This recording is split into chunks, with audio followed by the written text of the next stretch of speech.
I am making my presentation on this topic in this class, and I have slightly revised in some of the concerns that I would be raising in the PhD.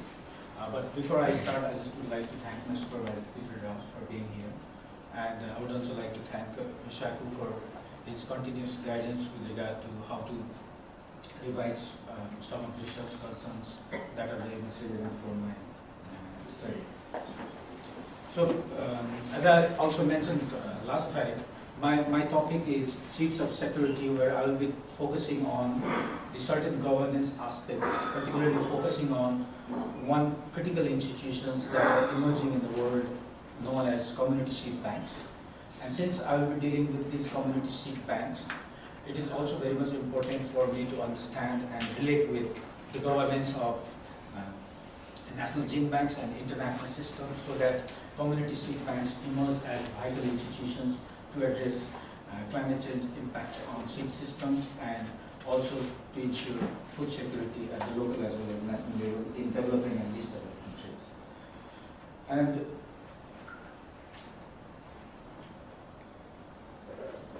just to start with, I would just like to give you an idea about community seed banks themselves. There are two types of community seed banks that are emerging in the world at the moment and in many countries, particularly in developing and least developed countries. The first category of community seed banks are, as you can see in my first point, are traditional community seed banks in the form of informal self-help groups.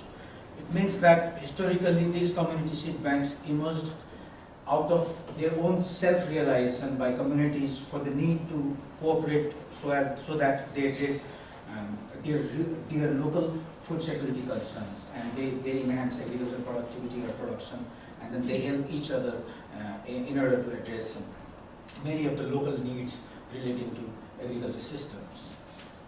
These are one group.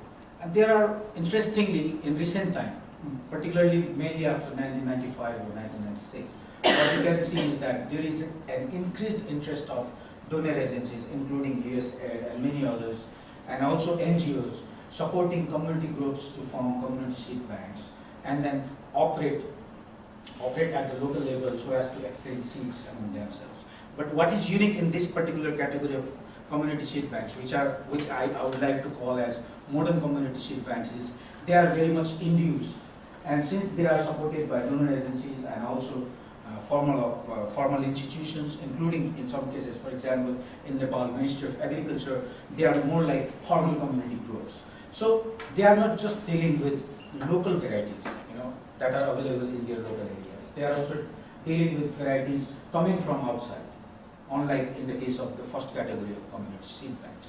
So the whole dynamics of how these community seed banks function, or what are their functions in effect, and then how these are very much important for the present world and for the present academic discourse, including for global negotiations in different international treaties, is kind of a major concern, which we can see in many of the literature and also in global negotiation documents, particularly relating to many of the international treaties dealing with biodiversity, intellectual property rights.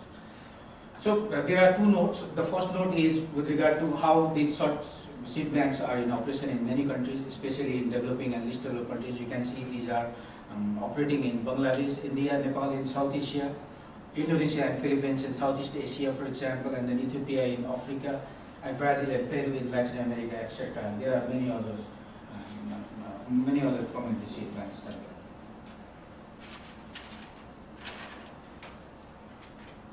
well.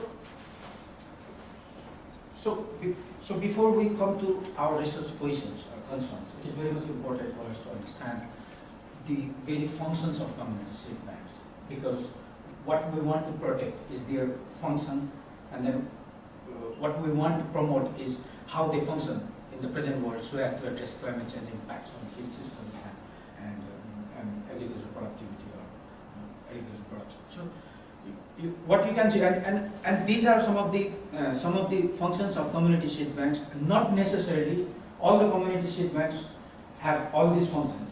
So some are maybe focusing only on two of the first functions. Some other maybe just one. But depending on local context, where they are in which country, and which groups of communities are initiating or implementing these seed banks, depending on these. But then these are more or less kind of the works that these community seed banks do. For example, they do on-farm conservation. They protect local genetic diversity on-farm in their fields, not in ex-situ conditions, not in outside gene banks. They do conserve in their fields. And they do through farmer-to-farmer exchange. They organize different seed fairs. They have their own seed storage systems so as to do this conservation task. And then another important task of these community seed banks is they sustainably use local genetic resources, including the ones neglected and underutilized species, through, for example, regeneration and multiplication of seeds, on-farm research, and participatory plant breeding, where these community seed banks, where farming communities come together with their National Agricultural Research Council scientists or some other private breeders, and they work together to develop new varieties of their local needs. And in some cases, they also import varieties, for example, from International Rice Research Institute from outside to Nepal, and then they do further on-farm research so as to develop new traits and then so as to develop new varieties for their own local food security needs.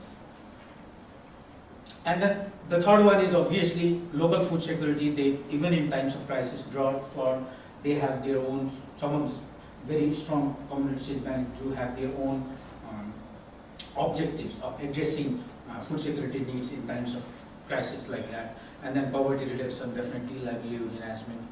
And then the last two are very much important, particularly in view of what is happening at the global level. For example, when there are pressures from private multinational seed companies to monopolize seeds or genetic resources worldwide, then there are also concerns from communities to try to control their resources, which I tried to also picture as in my first picture where there was like taking control of their resources. So these community seed banks are also helping communities to take control of their resources and then try to see if community ownership over their genetic resources and traditional knowledge can be ensured through certain tools. For example, through the codification of their resources or traditional knowledge in a kind of document of that community seed banks are managing. They call it in some cases very good. So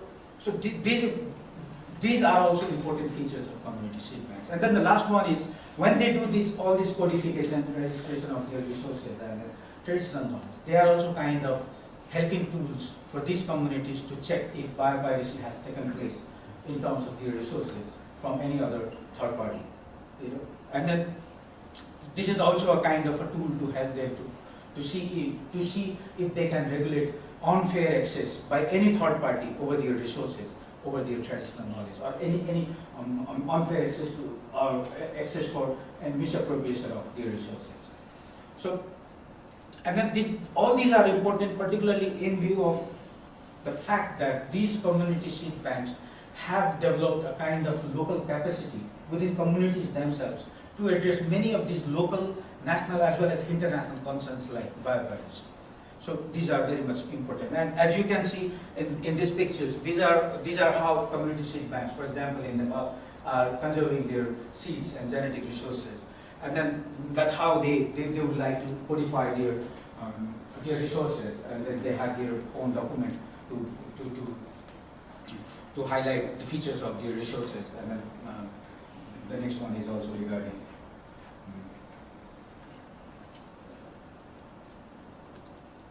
So now, with this background of community seed banks, what are some of the research concerns that have not been substantially addressed by academic literature, and also that are major concerns in the current global negotiations? If you review the positions of different countries, including Australia, Nepal, and then Canada, US, many of the countries in the European Union, in global negotiations, for example, in the World Trade Organization, or even in climate change negotiations within the UNFCCC, and then even in negotiations within Convention on Biological Diversity or International Treaty on Plant Genetic Resources for Food and Agriculture. So you would, time and again, see that there are pressures for governments to focus on farm conservation and support local communities.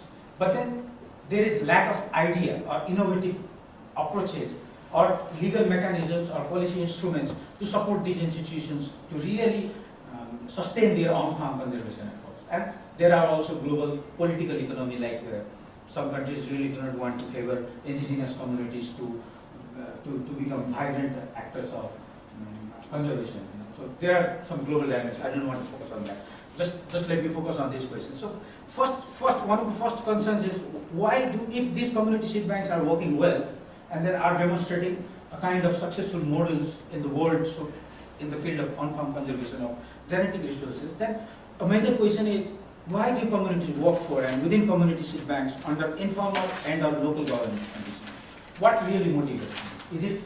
Is it the local need? Is it a kind of compulsion? Is it their choice? Is it because of trust? Is it because they would like to promote a network so that they are vibrant at the national level? Why? I mean, like, this is a kind of a first query that we would like to really focus on in my study. And then the second is, what is the relationship between informal and formal seed systems? Because these community seed banks are often known as informal seed systems, because these are mostly managed by self-help groups. But in some cases, they are also being supported by ministries and then some formal institutions. And they are also being taken as an important actor in the whole discourse of formal seed system, or in the whole system of informal seed, right? So also trying to understand the really dynamics of the relationship between informal and formal seed systems, particularly taking into account the features of traditional and modern community seed banks, is very much important for the purpose of this study. And the third one is, what are the cultural, social, economic and ecological cost benefits of community seed banks, particularly as compared to national and international gene banks, which conserve ex-situ collections, which conserve genes. Because what these communities are doing at the community level with those small pots are also being done by national gene banks, are also being done by international gene banks, right? So what really makes them important, these community seed banks? If we take into account, if we try to compare these community seed banks with the national gene bank or international gene bank, that's I think one of the major issue of concern, and then very interesting one. Similarly, in the present context, in the present world, with climate change being predicted to impact significantly on agriculture systems, particularly pressurizing communities to think about new adaptation methods or practices. I think it is very much important to also focus on how do climate change and growing food insecurity in the world, which is a major concern, affect the functioning of community seed banks, or how community seed banks are an actor in the field of climate change or food security debate at the global level. And then how the local governance of community seed banks is in relationship with and or affected by the national governance of national gene banks and international governance of international gene banks. What are the impacts of formal seed systems, for example, promoted by the global intellectual property rights regime, like patent regime, on the functioning of community seed banks, or the sustainability of community seed banks? So these are some of the very important concerns that we are at the moment very much interested to focus on, so that we get more and more clear idea about how to really set one critical question that really tries to or makes the best attempt to address some of these global concerns that are emerging in different forums. And as part of, this is my last slide, as part of the research design, so as in the case of many of you, I also have this literature review where I'm just trying to focus on trying to gather the evidence from different countries relating to successful models of community seed banks, how these traditional seed banks or modern community seed banks are really working in different countries, and what are the good practices, and then what are the factors relevant to their sustainability. Similarly, I'm also trying to assess the implications of formal seed systems.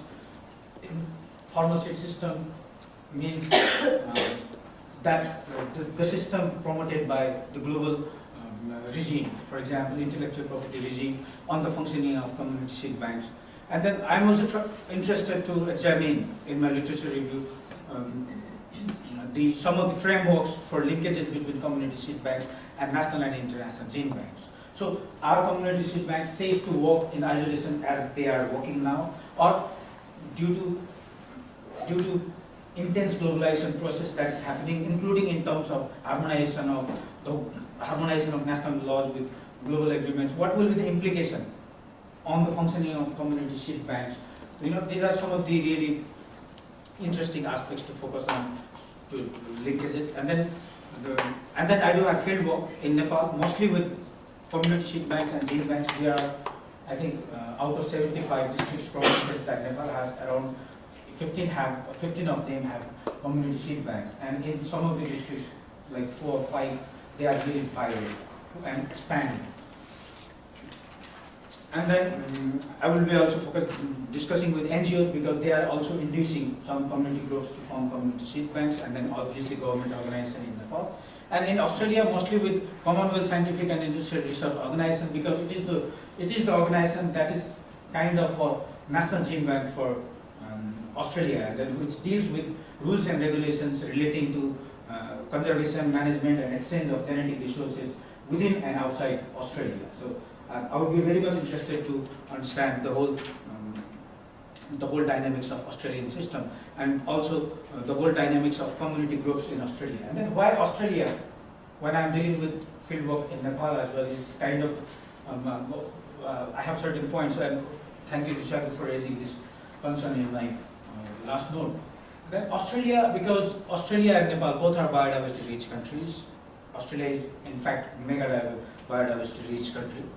Australia also has a substantial number of indigenous groups associated with the management of genetic resources, and same is in the case of Nepal. Nepal also has to have a significant population of indigenous communities managing all these resources.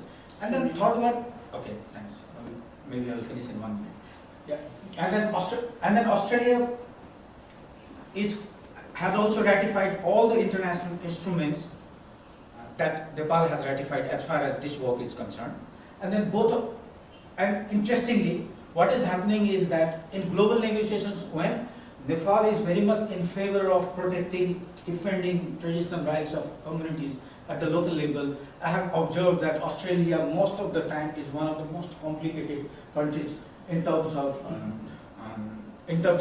taking negotiating positions in global forums, and it's very much stiff in terms of providing rights to local communities. I don't know why, but this really gives me an interest to examine, despite all these similarities, why Australia is, doing like this. And this really gives me a kind of a good comparator country to really understand, if not community seed banks, what is. And Australia is the country that really can give me some insights regarding that. So I think I'm done with this, and thank you very much, and I welcome your comments, suggestions. Okay, well, 1 minute for question and answer, so maybe one quick comment or two quick comments, questions? Yeah. Since we are going to touch upon also some of the global intellectual property regimes, and I think the latest development in that negotiation, I think if I can suggest that you have to go for field work also to Geneva for WIPO.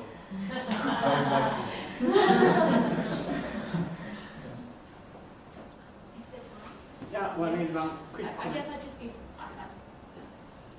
be really wary about looking at all models of Indigenous management of traditional knowledge and of biological resources as being akin to seed banks, given that some of the time that's actually about mapping unknown, or mapping what is not known in Western science, which is quite different to managing for, or alternatively looking at commercialisation as quite, or it's quite different to looking at sort of seed banks for the purposes of agriculture that's already existing. I guess I'd just be wary of, there's a lot of diversity there as well, which isn't a problem, but just... Yeah, that's true. In fact, that's why sometimes, I just feel like to restart the whole thinking itself. Because this is kind of a very complicated scenario where community seed banks have been emerging, but they don't have a long history, particularly in terms of model community seed banks, though they are self-help group. It's kind of very, I don't know how to put it, but then, but interestingly, what really supports me is the current global negotiations that are really focusing on, or focusing on the need to support community initiatives, including community seed banks, so that they really address climate change impacts. Because due to climate change, what's happening is the importance of local genetic resources have become much more important rather than something that is imported. Because they have much more adaptive capacity and they need so much diversity. So automatically there is now, not automatically, but gradually there is now increased interest to support community seed banks. But then why, how, all these questions are not really discussed. I don't know. Okay, thank you very much.